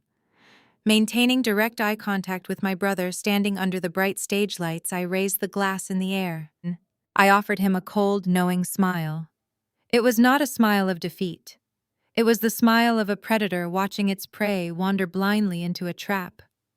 Connor saw my smile and faltered for a fraction of a second, a brief flash of confusion crossing his features, before his massive ego smoothed it over. He assumed I was just trying to save face. He raised his glass toward me, sealing his fate, and turned back to the crowd. "Thank you again," Connor concluded. "Now I would like to invite someone very special to the stage, my brilliant fiancée and the future Chief Operating Officer of Horizon Dynamics. Jasmine is going to share our operational strategy." He began clapping loudly, looking toward the side of the stage, unaware that the woman he was introducing was about to detonate the bomb I handed her. Jasmine stepped out from the heavy velvet curtains at the side of the stage. She did not wear the soft romantic gown of a blushing bride. Instead, she was dressed in a razor-sharp, tailored white suit that commanded absolute authority. As she walked toward the center of the stage, the spotlight followed her. The rhythmic click of her heels against the polished hardwood echoed through the silent, expectant ballroom. Connor beamed with pride, completely oblivious to the cold, hard set of her jaw. He stepped back from the acrylic podium, presenting her to the room of elite investors as his ultimate prize. He leaned in as she approached, expecting a kiss on the cheek. Jasmine smoothly sidestepped him, not even acknowledging his presence. She stepped directly up to the microphone, placing a sleek silver tablet onto the podium. Connor brushed off the slight, maintaining his manufactured smile for the audience, assuming she was focused on delivering a flawless corporate endorsement. Jasmine looked out over the sea of 300 wealthy venture capitalists. She let a heavy, deliberate silence stretch across the grand ballroom. She made eye contact with the key players in the front rows, the very men and women Connor had targeted. Finally, she leaned into the microphone. "Connor is a remarkably charming man." Jasmine began, her voice ringing out crystal clear through the massive sound system. It was the calm tone of an executive delivering an earnings report. "He has a gift for making you believe in his vision. He can look you right in the eye and sell you a dream so vividly you almost forget to check the foundation it is built upon." A few polite chuckles rippled through the audience. Diane nodded enthusiastically from the front row, completely misinterpreting Jasmine's words as a compliment. Connor smiled wider, puffing out his chest. "Yes, he is incredibly charming," Jasmine continued, her tone dropping a fraction of an octave, losing all trace of warmth. "So charming, in fact, that he managed to steal my private corporate access codes in the middle of the night to illegally solicit every single one of you in this room." The polite smiles instantly vanished. The silence that fell over the Ritz-Carlton ballroom was not the quiet of anticipation. It was the heavy, suffocating silence of absolute shock. 300 of the most powerful financial minds in New York stopped breathing all at once. Connor froze. His smile remained plastered on his face for a split second, his brain completely short-circuiting as it tried to process what his fiancée had just broadcasted to the entire world. He let out a nervous, breathy laugh, stepping forward and reaching for the microphone. "Okay, honey, that is quite the icebreaker." Connor stammered, his voice trembling as he tried to forcibly grab the metal stand. "Let us get back to the logistics platform." Jasmine slammed her hand down on his wrist, stopping him dead in his tracks. She did not look at him. She kept her eyes locked entirely on the audience. "This is not a joke," Jasmine stated, her voice echoing with undeniable authority. "My name is Jasmine, and I am the Chief Operating Officer of Apex Crisis Management. The Horizon Dynamics logistics platform you were just pitched does not exist. The proprietary artificial intelligence code Connor spent the last 20 minutes bragging about is entirely fabricated. But more importantly, the reason you all received direct emails from him is because he illegally bypassed my personal security network and stole the encrypted VIP investor database belonging to my firm." The ballroom erupted. It was not a slow build. It was an instant, chaotic explosion of sound.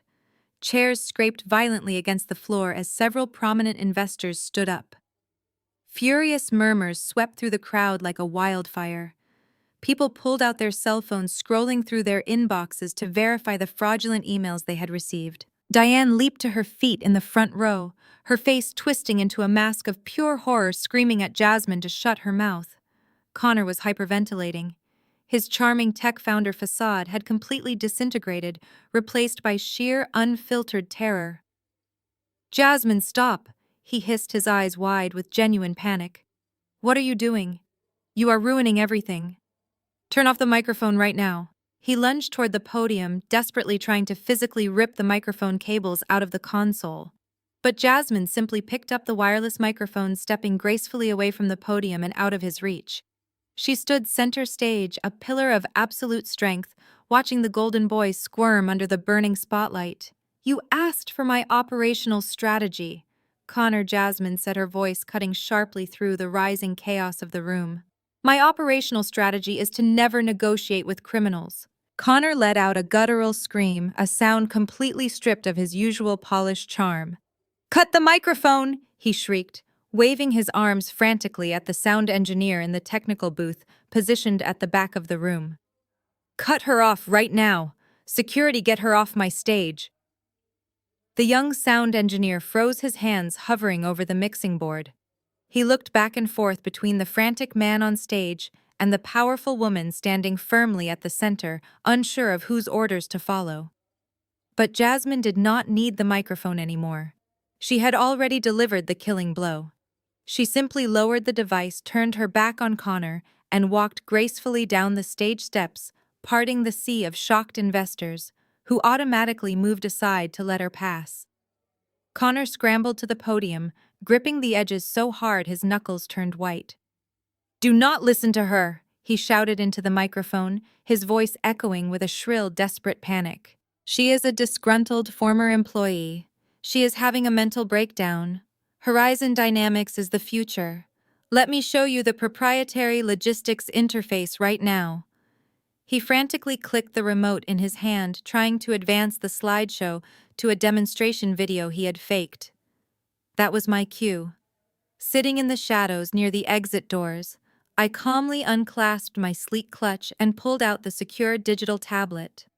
I bypassed the lock screen and opened the remote access application linked directly to the Ritz-Carlton audio-visual system. I did not need to shout.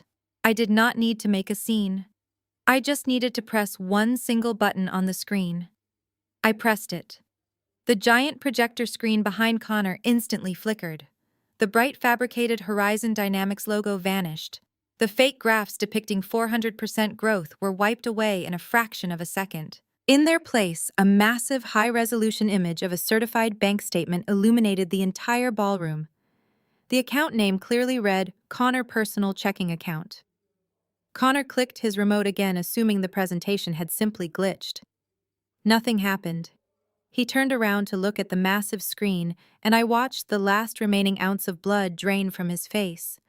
Right in the center of the screen, highlighted in a bright, undeniable yellow box, was his total corporate revenue for the past 24 months. It read, $0. A collective gasp ripped through the audience of venture capitalists. Men and women who managed billions of dollars were staring at the literal definition of an empty shell company. But I was not finished. I tapped my tablet screen again, advancing the slide to the next piece of evidence. The screen shifted to show the massive incoming wire transfer of $500,000. The origin account was clearly labeled as a high-interest residential equity line of credit belonging to Diane and Robert. Next to that deposit was an itemized list of exactly where that money had gone. It had not gone to software developers. It had not gone to marketing. The screen displayed the undeniable truth. Tens of thousands of dollars transferred to a luxury exotic car dealership for the lease on his Porsche. Massive credit card payments for VIP bottle service and luxury suites at the Bellagio in Las Vegas.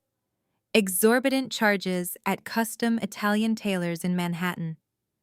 The investors were looking at a digital monument to pure greed. Connor had taken his parents' life savings, the equity of their ancestral home, and literally drank it away while pretending to be a tech genius. Liar, an older investor in the second row, bellowed, standing up and pointing a furious finger at the stage. You tried to sell us a Ponzi scheme funded by your mother. The ballroom erupted into absolute chaos. Investors were shouting, demanding the hotel lock the doors, screaming for the authorities. But the loudest scream of all came from the front row. Diane stood completely paralyzed, staring up at the massive screen. Her heavily sequined gold gown caught the harsh glare of the projector light. For the first time in her life, the protective delusion she had built around her golden boy entirely shattered. She was reading the itemized receipts of her own destruction. She saw the Vegas trips. She saw the car lease. She realized that the $500,000 loan she took out against the family home was entirely gone. It was not invested. It was wasted. There was no funding round that would save them. The balloon payment was due in 29 days, and they had absolutely nothing. Connor. Diane shrieked, her voice cracking with raw agony. What exactly did you do? Where is the money? He had completely destroyed them. Diane's scream cut through the heavy air, swallowed by the sheer volume of outrage erupting from 300 venture capitalists. The Ritz-Carlton ballroom transformed into a war zone. High-powered investors frantically pulled out cell phones, shouting into devices, ordering financial teams to freeze pending transfers to Horizon Dynamics. Others dialed their attorneys, demanding immediate legal action for the fraudulent emails. The polite applause was replaced by a deafening roar of betrayal. At the front, my mother completely lost her grip on reality. Diane was no longer a poised matriarch. She scrambled over the velvet ropes separating the front row from the stage, her high heels slipping on the polished hardwood floor. Instead of confronting her son, she turned her hysterical fury toward the terrified young sound engineer in the back booth. "Fix the screen," Diane screeched. "Turn it off. It is a mistake. My son is a tech genius. Someone hacked the system." But the sound engineer had already stepped away from the console, raising his hands in surrender, refusing to touch the equipment while a massive crime was exposed live. On the stage, Connor was unraveling at a terrifying speed. The slick, charming entrepreneur was gone, replaced by a cornered animal realizing the trap had completely snapped shut. His eyes darted wildly from the damning bank statements on the massive projector screen to the furious crowd below. He was sweating profusely, his custom velvet tuxedo suddenly looking like a cheap costume. His gaze locked onto Jasmine. She stood center stage, holding the microphone, radiating unbreakable strength. In his twisted mind, she was the sole reason his multi-million-dollar empire was crumbling. "Give me the microphone!" Connor bellowed, his voice cracking with a terrifying mix of panic and rage. He lunged toward her, his hands outstretched, aiming to physically rip the device from her grasp. He wanted to silence her and regain control, to scream more lies into the void. He never even reached her. I had already left my table in the shadows. I moved through the chaotic ballroom with deliberate speed, my dark blue suit cutting through the panicked crowd like a blade. I did not run. I marched. I climbed the short flight of stairs to the stage just as Connor lunged forward. Before his hands could even graze Jasmine, I stepped directly between them. I planted my feet firmly, squaring my shoulders, creating an impenetrable physical barrier between my brilliant chief operating officer and the pathetic fraud trying to intimidate her. Connor collided with me, staggering back as if he had hit a solid brick wall. He looked up, his chest heaving, his face contorted in shock as he realized who was standing in his way. "Riley," he gasped, stumbling backward. "What are you doing? Get out of the way. She is ruining my life." I stood my ground, my expression carved from pure ice. "She is not ruining your life, Connor," I said, my voice carrying no need for a microphone. My tone was low, deadly, and entirely steady. "You ruined your own life the second you decided to steal from my company." He blinked, the absolute truth struggling to penetrate his thick layer of delusion. "Your company," he repeated, his eyes darting frantically. "What are you talking about?" I took a slow, measured step toward him, forcing him to back away. "Who do you think hired the cybersecurity team to decrypt your hard drive?" I asked. watching his face drain of whatever color it had left. Who do you think mapped out the timestamps of your corporate espionage?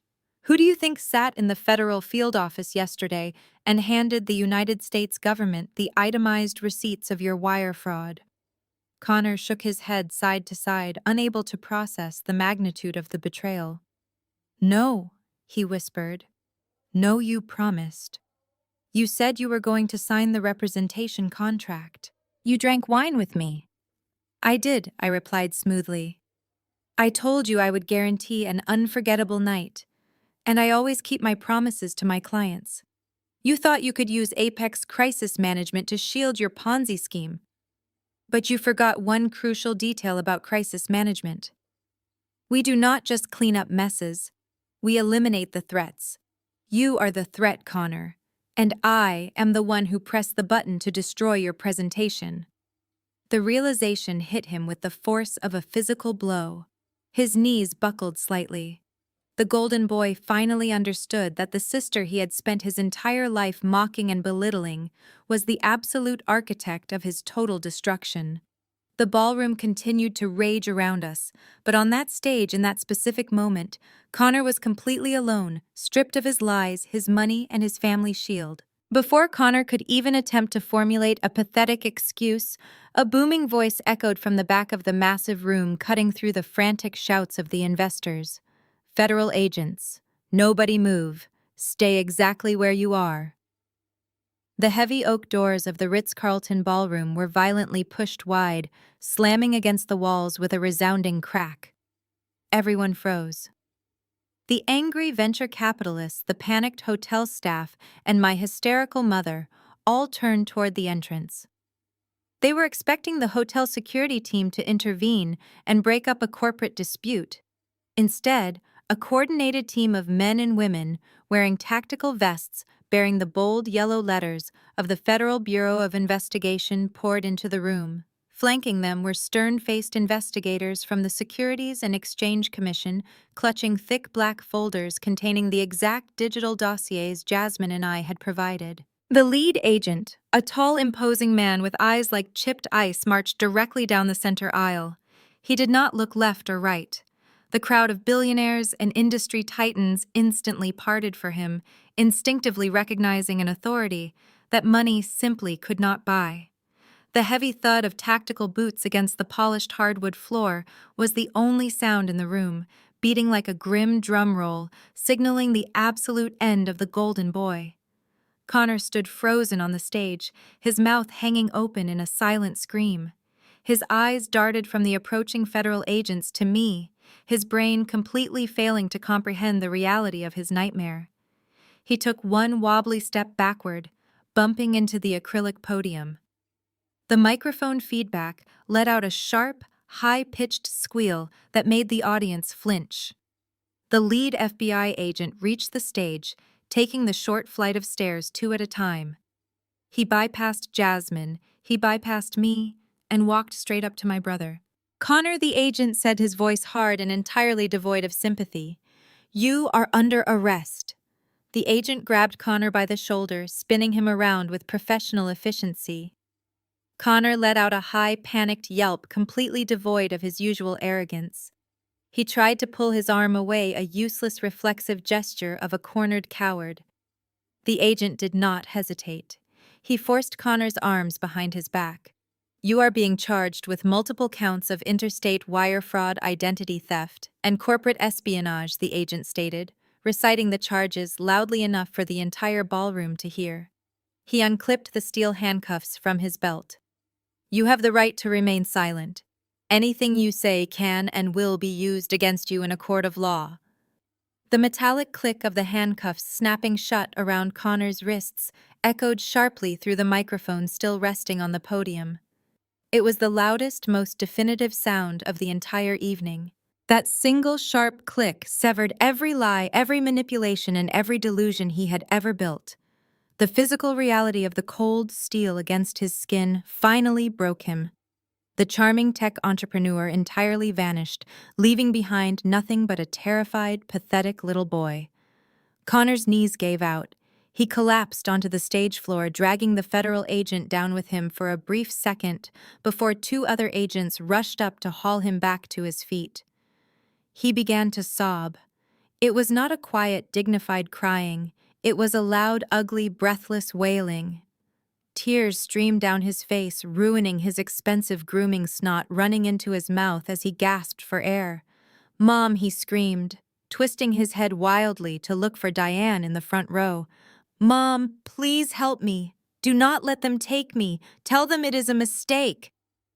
He was 30 years old, wearing a custom velvet tuxedo, begging for his mommy in front of 300 Wall Street elites. He turned his red tear-soaked face toward me. "Riley, please," he begged, his voice cracking with pure desperation. "I am your brother. I am sorry. I will give the money back. Just tell them to stop. Please, Riley." I stood completely motionless, watching the federal agents tighten their grip on his arms. I felt absolutely nothing for him. No pity, no regret, no lingering sense of family obligation. I simply looked down at the sobbing mess of a man who had stolen my future to buy himself a sports car, who had mortgaged our parents' home to buy a fake empire, and who had tried to destroy my company just yesterday. "You have the right to remain silent, Connor," I said, my voice cold and flat, cutting through his hysterical sobbing.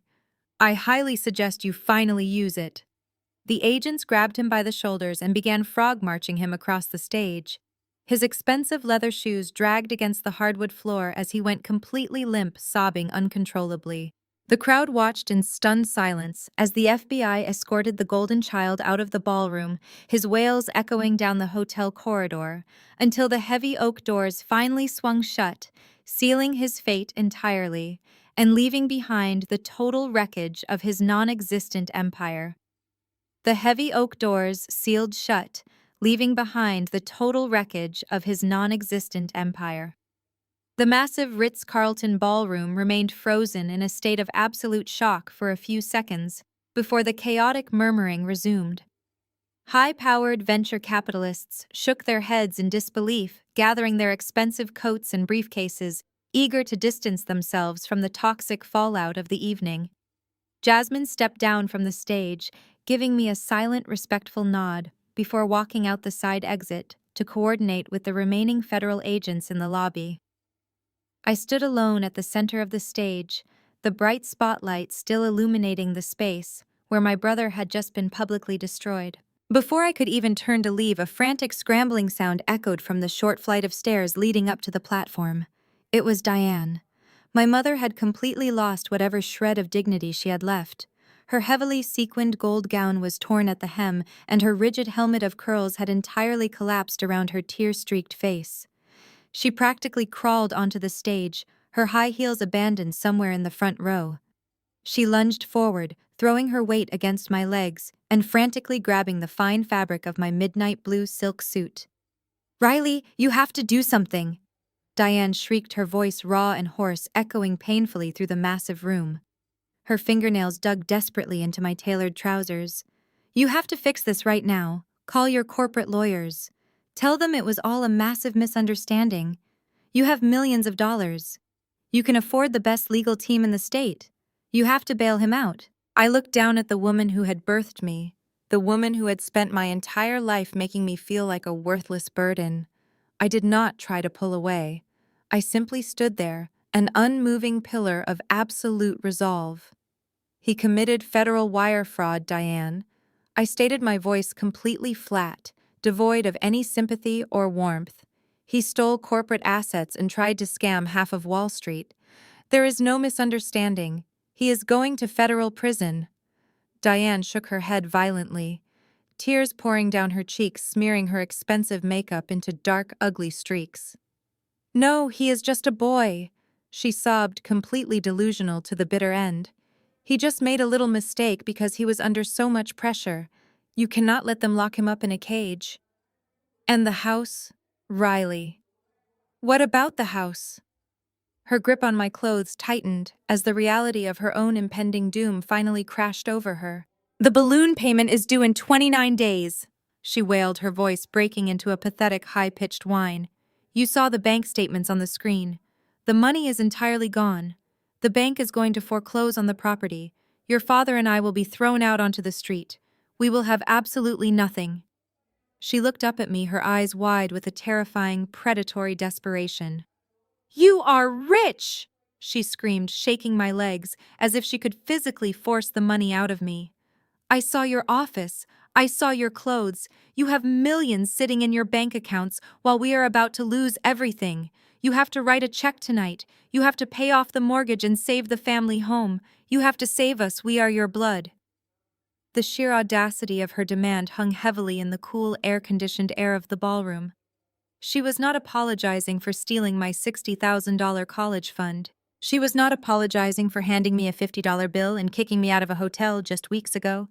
She was not even apologizing for the vicious video she posted online to ruin my professional reputation.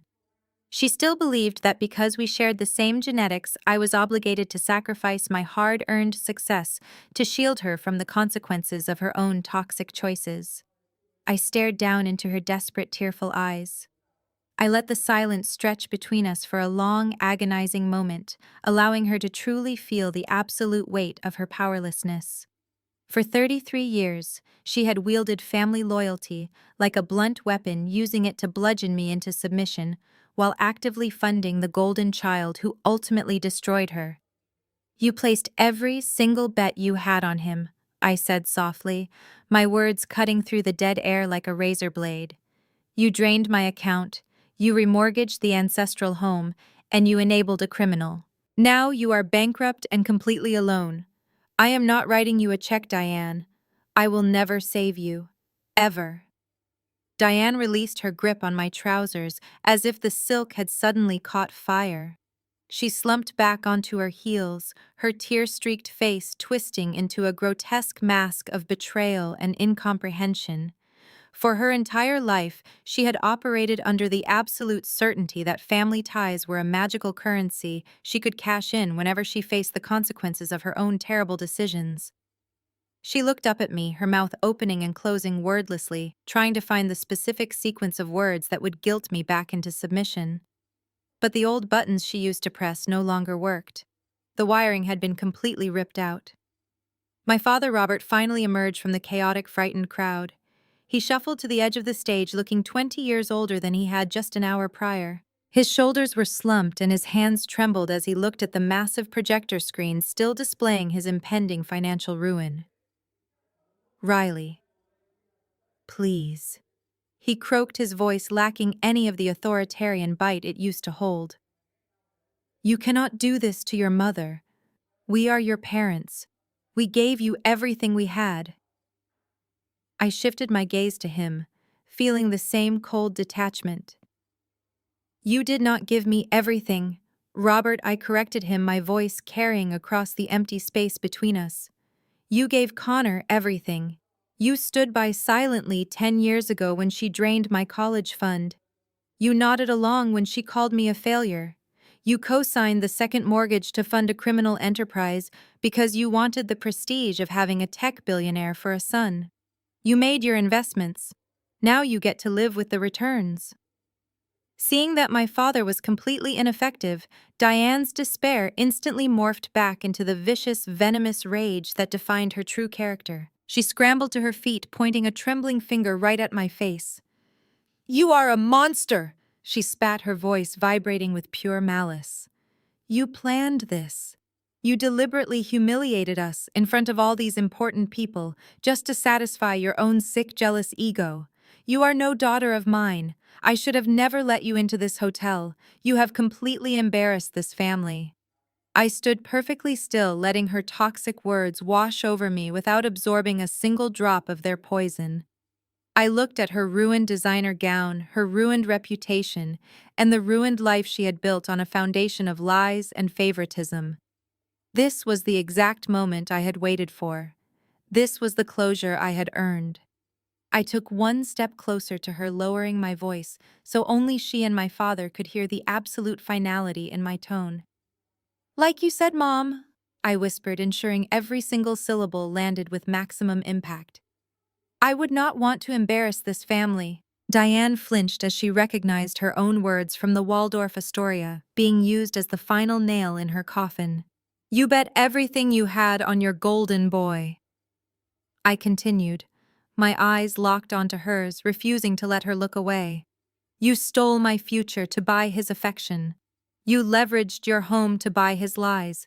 You wanted him to be the sole face of this family's success. Well, he is the face of it now. Now pay the price." I did not wait for her to respond. I did not give her the satisfaction of another screaming match or another desperate plea. I simply turned my back on her.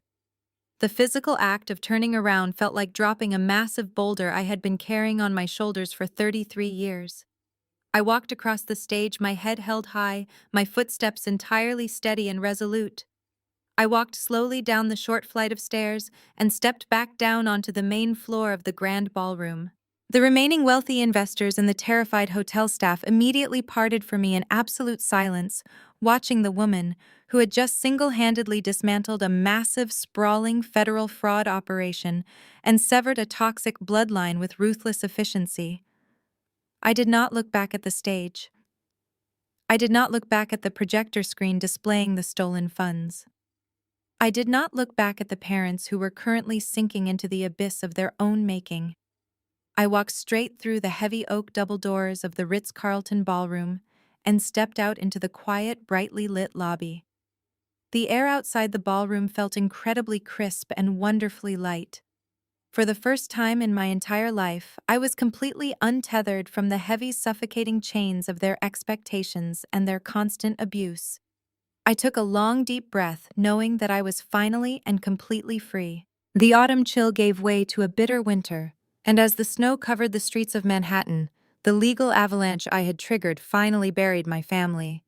The federal justice system is notoriously slow, but when it possesses a decrypted hard drive full of stolen corporate data, itemized wire fraud receipts, and a dozen angry Wall Street billionaires demanding blood, it moves with absolute crushing certainty.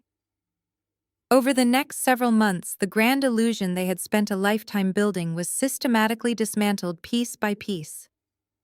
By late February, Connor's delusions of grandeur were officially reduced to a stack of bleak court documents.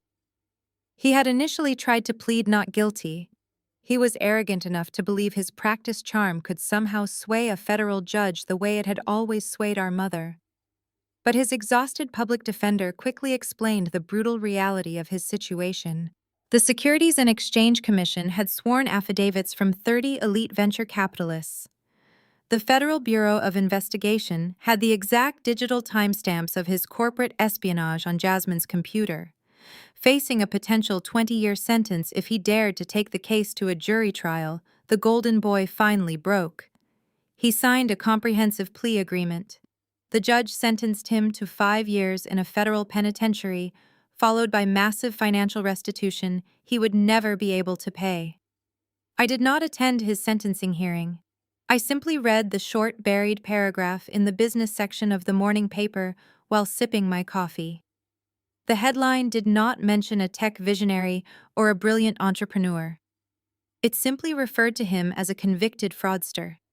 He traded his custom velvet tuxedos and leased Porsches for a standard-issue khaki uniform locked away in a concrete cell where his unearned entitlement meant absolutely nothing. The brother who had mocked my work ethic was now earning 30 cents an hour scrubbing cafeteria floors. While Connor was being processed into the federal prison system, Diane and Robert were facing an entirely different kind of incarceration.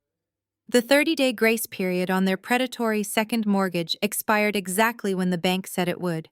Without the $50 million miracle from the fake logistics company, they had absolutely no way to make the massive balloon payment. The foreclosure was swift, clinical, and utterly merciless. The bank did not care that the sprawling colonial house had been in our family for 3 generations. They only cared about the defaulted contract Diane had foolishly signed. On a freezing Tuesday morning, a team of bank-hired contractors arrived to change the locks, placing a bright yellow foreclosure notice on the heavy mahogany front door. The neighbors who had once envied my parents now watched from behind their expensive curtains as the mighty fell. Diane and Robert were forced to pack whatever belongings they could fit into a cheap, rented moving truck. The antique furniture, the expensive art pieces Diane used to brag about, and the grand dining table where they had hosted countless pretentious dinner parties were all seized and auctioned off to cover their remaining debts. They were forced to relocate to a tiny, damp two-bedroom rental apartment on the outskirts of a declining industrial town, miles away from the affluent Connecticut suburb they had ruled for decades. The apartment smelled of stale smoke. The linoleum floors were peeling and the walls were paper-thin, but the loss of their physical wealth was not their greatest punishment. Their true torment was the absolute social exile. The investment gala at the Ritz-Carlton had been a spectacular, highly public implosion. Word spread through their elite social circles faster than a wildfire. The prestigious country club immediately revoked their membership, citing a strict zero-tolerance policy for financial misconduct and public scandal. The wealthy friends Diane used to gossip with at charity luncheons suddenly stopped returning her calls and blocked her number. When she walked down the aisle of the discount grocery store, she was now forced to shop at people she had known for 20 years, would deliberately turn their shopping carts around to avoid making eye contact. They were completely ostracized, treated like contagious carriers of a terminal financial disease. The arrogant matriarch, who had once commanded a room with a single sharp look, was now a local pariah trapped in a cramped, depressing apartment with a husband who openly resented her and a golden son who was calling collect from a federal prison block. They had sacrificed everything to maintain an illusion of superiority, and they were left with absolutely nothing. While their world shrank into a cold, isolated box of bitter regret, my world expanded in ways I had once only dared to imagine. 3,000 miles away from the freezing winters and the suffocating judgments of the East Coast, the warm Pacific breeze swept through the open sliding glass doors of a stunning Malibu beach house. The sun was beginning its slow, spectacular descent over the ocean, casting a brilliant golden hour glow across the expansive wooden deck. I stood at the glass railing holding a flute of sparkling cider, listening to the vibrant sound of genuine laughter echoing from the massive living room behind me. We were celebrating the end of the fourth quarter. Apex Crisis Management had not just survived the highly public Ritz-Carlton takedown, we had completely dominated because of it. The corporate world had watched me ruthlessly dismantle a massive federal fraud without a single flinch, even when the criminal standing on the stage was my own brother. That level of uncompromising ice-cold integrity became our ultimate undeniable marketing campaign. Fortune 500 companies flooded our phone lines, desperate to retain the agency that absolutely refused to compromise the truth for anyone. We had just closed our most profitable year in the entire history of the firm, expanding our offices globally. I turned around and looked at the crowd gathered inside the beautiful sunlit house. It was a carefully curated group of phenomenal people. There were no toxic relatives demanding unearned favors. There were no arrogant tech founders peddling lies or demanding a free ride.